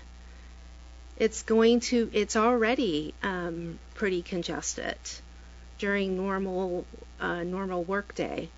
Have you ever driven up down visitation during lunchtime? Mm-hmm. It's crowded. So would we have the same objection if some business occupied a storefront in either district that was opening a new business in a vacant storefront? I think you're going to have more traffic with a cannabis storefront. I do. Because you're going to have people from all over coming into Brisbane. There are no cannabis storefronts in South San Francisco and down the peninsula. They're all going to come up this way. I guess I have a hard time because there are times where people want a revitalization of central Brisbane, and there have been all kinds of talks of bringing more businesses in there. And I understand traffic and I understand people coming in, but when we've had surveys about what do people want in Brisbane, and they all want a supermarket, and if we had a supermarket, we'd have lots of people from out of town, and they'd be stopping and coming in. I think you would have more Brisbane residents using that supermarket. Oh, you would, but you have Sierra Point, and you have Crocker, and you also have Oyster Point, where people going home might know, oh, there's a place to go in Brisbane for a supermarket or some other convenience that they might want, dry cleaning or whatever. I get that. I just think that it's overloaded. Mm-hmm. Why can't you put these cannabis storefronts in over on Sierra Point, across the freeway, down on Valley Drive, where there's more space for them to park, and it's out of the residential area. I'm not against cannabis. I'm just against the locations. And to have it on Main Street and in the shopping mall, I just don't think it fits Brisbane. Okay, so it is the cannabis business that you don't want visible there. Well, yeah, that too, yeah. Okay. But the bars are okay and the liquor stores are okay. They're closed off. I mean, I'm more concerned with exposure to the children with the vaping issue that we have going on that's rampant and kids are dying. And this is what the cannabis storefronts will offer. But the children wouldn't be allowed in. I know they won't, but they're going to be exposed to the folks coming out.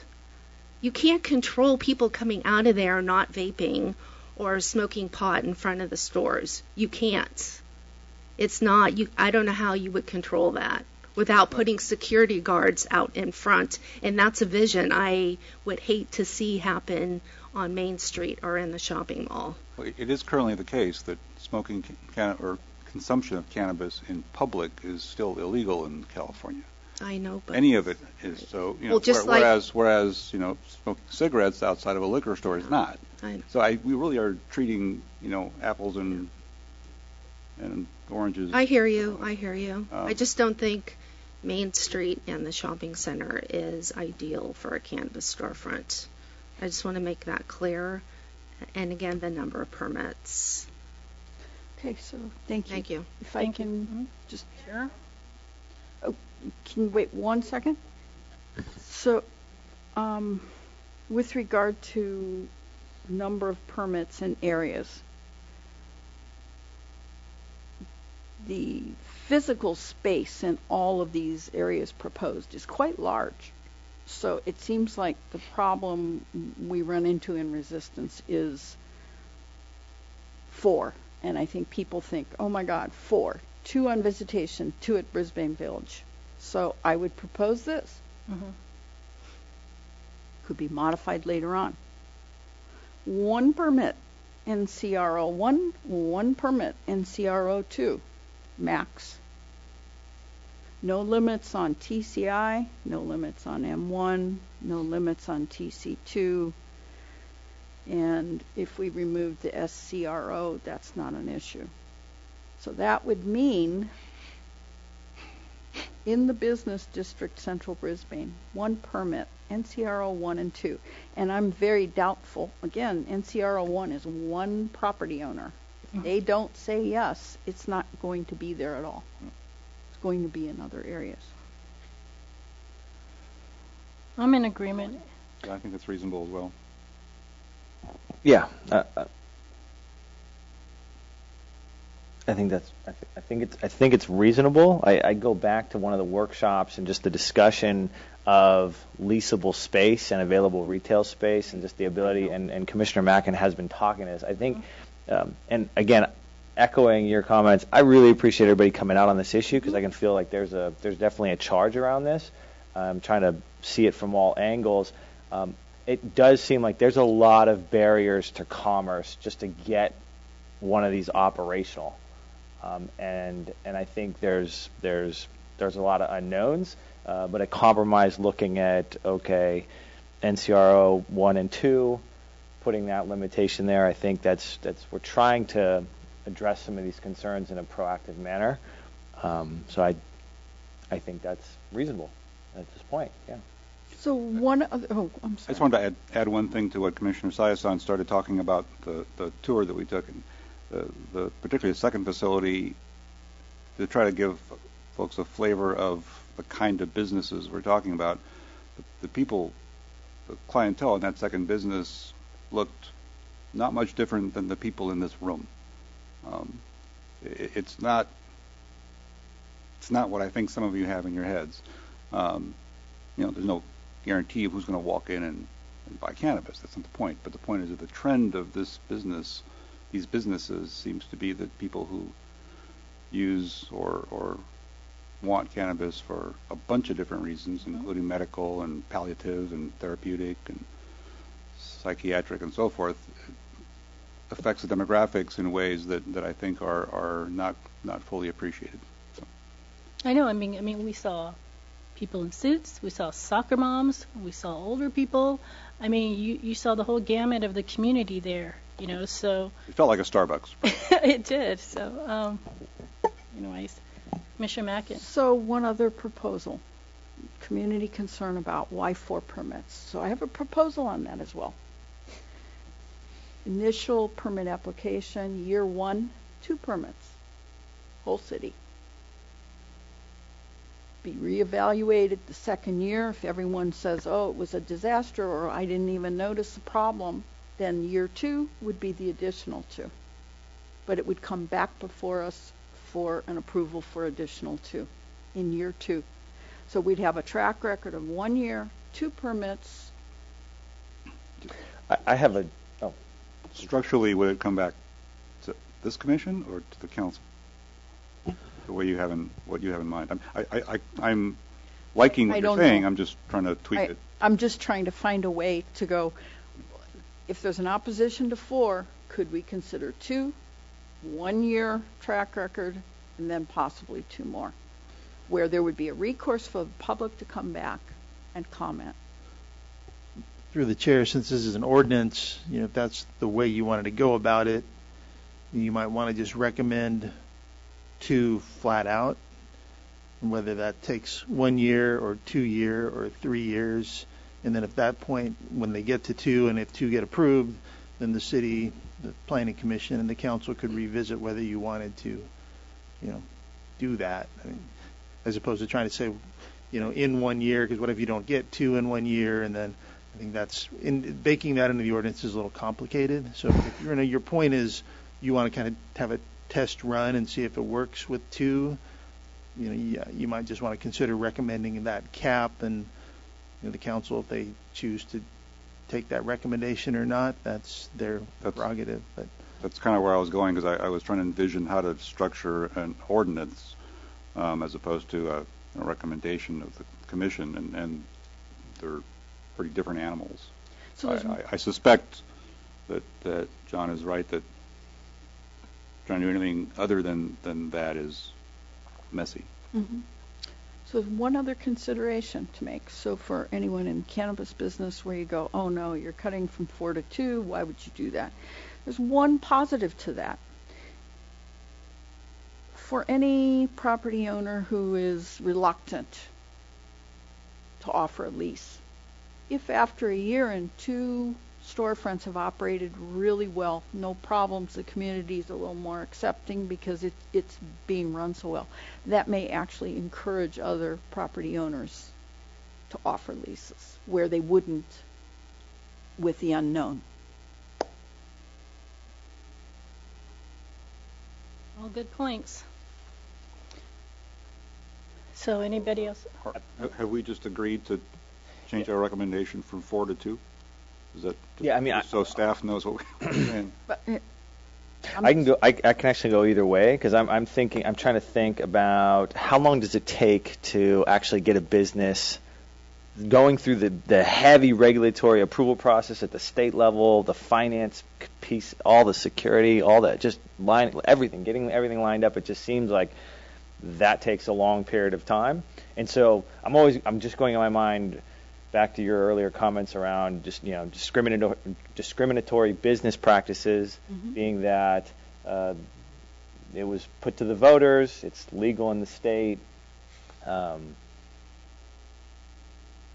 The number 4 came out of a rigorous review of other cities, and the subcommittee, and that's the number that's put forward to us. Are we somehow inherently then limiting commerce opportunities? Because I didn't even think about, and I haven't really thought about it, but I didn't think about acupuncture, other types of businesses. That's something I don't have any real, but it had me thinking differently about, well, wait, what are we actually doing here? We're thinking about just product being sold, but it could have other manifestations. And so by inherently saying, oh, 4's too much, let's bring it down to 2, are we somehow, limiting investment in town where there could be a business opportunity? And I don't know. Would we do that with a liquor store? I go right back to that. I think that's something, again, that's why I'm trying to say to the public, it's a difficult issue because... Or a coffee shop. Let's just be real. Or a wine tasting shop. Right. Or... Sir, can you stand at the podium? We keep bringing up the liquor stores, the coffee shops, and different businesses. How many of them have to have security? I was here when there was 5 bars open at one time. Not one of them had to have security. Why do they have to have security? That's something to think about. Well, it's a state requirement. The state is. Why does the state have you have security on these businesses? Well, they could have done the same thing for bars. It's something to think about. Thank you. Thank you. Would any of you like to speak on this? Ms. Bipido?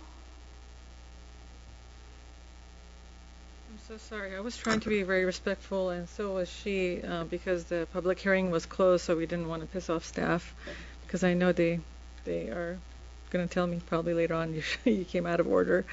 But in response, because there's a lot of, at times, because of their fear, there could be misinformation. For example, Tiffany store has security. There are some banks that have security. So that doesn't mean those are bad businesses. There's just a lot of commodity there that people don't want it to be stolen. And security is not a bad thing. Just because a bar doesn't have it and a cannabis business has it, and because state has mandated it, again, being a new concept, that doesn't make the cannabis business any less attractive to the community or needed in the community than a bar. In fact, there are many, many bars that are in much worse case than the cannabis businesses that you have visited, and we've seen a lot of that. And I really appreciate the fact that you brought up the tours. I am actually going to offer to any community member who can come to San Jose. We will provide the same exact tour that we had made available to everyone. Actually, I should look up here. To any community member in the city of Brisbane, because my part here is to educate and to advocate for cannabis and safe use of cannabis in the community, not for teenagers, not for children, but for adults who are 21 and over. And I'm more than happy to dispel the rumors about that. In terms of the numbers, again, my personal preference would be, sorry, I'm going against the recommendation, but to stay with number 4. And the reason is, I understand that you're trying to limit in certain districts to please the community, and I really appreciate you trying to come to the common ground to please everyone, and that's the tough job of being a planning commissioner, and I understand that position. But the fact I'm going to go back to this is it's very hard to find spaces. And if we keep on limiting it, those 2 property owners who may lease it, they're going to be able to charge whatever they want, because now you're killing the free market by making it only attractive to 2. So those 2 property owners, which has happened in San Jose, they start charging. In San Jose, industrial land was only $1 a foot for rental, but for cannabis it was $4 a foot. So here you also put another layer of expenses to business owners in order to enter into your market. That would be my concern in terms of economic development, because that's my background. The more properties available you have, the lower the lease rate becomes, the more affordable it becomes. Especially, I'm representing a lot of larger businesses, but if you're really caring about small business owners who are trying to get into your market, that is also a factor as well. So I'm basically speaking on behalf of both large and small business owners. That would be my concern. I really doubt, because of the size of the city, you're going to right away have 4 businesses. But having the fact that people know that they can be up to 4, again, it doesn't say they're going to be exactly 4, it says up to 4, from what I understand. I think that would allow for more equitable and also lower lease rates, because there's going to be more opportunity, hopefully. Those are my 2 cents. And if there's anything else you wanted to, we were trying to give equal time. Sorry about that. I will make it really quick. Just one more. Yes, Thank you. I just wanted to mention about the vaping epidemic. I have 2 kids, very important to me. Most of the issues were with products that are illegally made, not in the stores. So having the ability to have a store that sells legal product that's tested, regulated. Peanuts didn't pass some of the testing requirements that cannabis has to pass. Actually provides a safer environment for our community. We don't want black market, illicit market products that are not tested on their streets. I actually say bring them back and give the bad products back and take some good products. Okay, thank you. Okay, so back to our discussion. So you're done with your suggestions or comments? Yes, and I'd just like to clarify, I'm not saying to limit it to 2. I'm trying to just promote some dialogue and see where all of us stand. As there are possibilities on the way we can approach this, I'm just putting ideas on the table. Any other comments? Those were interesting comments around barriers to entry for small business versus large business. That was also a concern we brought up during the workshops. I generally have a concern that in today's economic environment that small business entrepreneurs do face a lot of barriers to getting operational. Just look at, we've already talked a little bit about that. So maybe that is why that 4 was landed as the quote-unquote magical number, up to 4, right? To allow for affordable leasing space, right? I think the city council thought about that's a key detail for supporting small business. I think we got to we have to consider that. So let's keep it up to 4, but restrict the restrictions that you stated, 1 each. SCRO? No, you want Taken to off. take that off. 1 each in SCRO 1 and 2? Mm-hmm. Okay.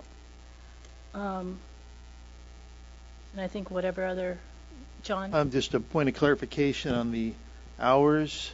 Mm-hmm. It was unclear to me whether it was going to be 8 or 9. It's not, to me, it's kind of a binary. It needs to be one or the other. We would interpret it to be the more conservative if you leave it that way. So, one or the other isn't really I wouldn't recommend you keep the ordinance with that sort of language. So, one or the other, I would suggest. I'm not strong either way, 8 or 9. Does anybody have a preference? I will advocate for 8 o'clock, considering that we have distribution, retail available up until 10 o'clock for the businesses that we've already gone through and evaluated and granted the appropriate permits to. Good point. Thank you. Okay, so we'll recommend 8.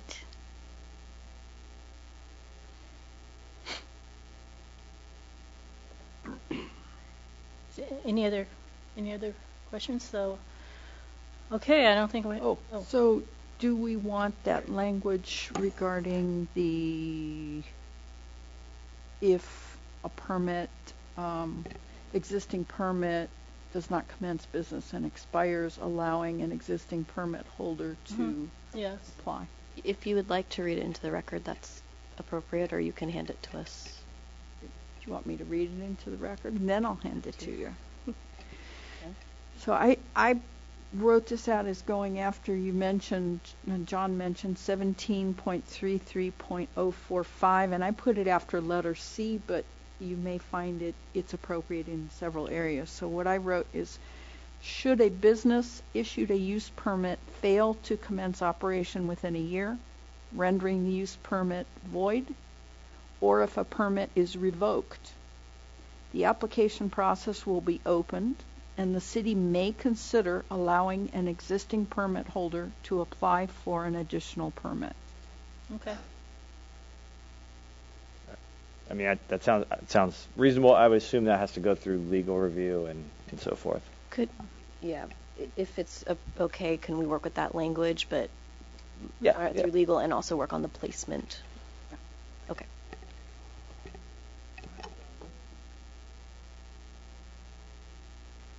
Sorry, sir. We're trying to keep the meeting to a schedule here. I think we've taken a lot of public comment. Okay, sir. My name is Jim Ellison. I've been a resident of Brisbane for 48 years. I've known Brisbane since 1950. Parking is getting worse every year because we have more people coming in for lunches and everything. Parking is going to be a big problem, for one thing, because I still can't figure out where the people are going to park to go to the library, put it that way. Okay, second, I might be mistaken. Are you going to allow people to smoke in these shops? Because no or yes? No. No. Okay, because marijuana smell lingers and it stays in the air for a long time. I remember going to the Giants game, Candlestick, and my son and I, and people smoking pot, and it stayed in the air for a long time. And I'm pretty sure the business that you want to put it on the main street is down near the post office area, in that area, where, if I'm not mistaken. Mm-hmm. Okay, well, we got the skateboarding park, we got the basketball courts, the park has tons of kids in there, especially on the weekends, and we got the mall in there. That's where the kids hang out now. And you're going to want this stuff around kids. I'm sure you guys wouldn't want your kids hanging around areas where we're going to have a lot of outside traffic come in, and a lot of people don't know Brisbane like we know Brisbane, and they're going to be driving around looking for parking. They're going to end up double parking, which happens now, and it's just going to be a big mess. And like I said, I still can't figure where the parking is going to go for the library. Thank you, sir. It's going sir. to be a beautiful library. Thank That's you. my Well, concern it will and be. a lot of people's concern. Parking is going to be the biggest mess. Thank you. Okay, so now that we've considered all the comments, can I have a motion regarding the adoption of resolution RZ- oh wait, no, I'm looking at, yes I am, RZ-3-19 with all the amendments we suggested.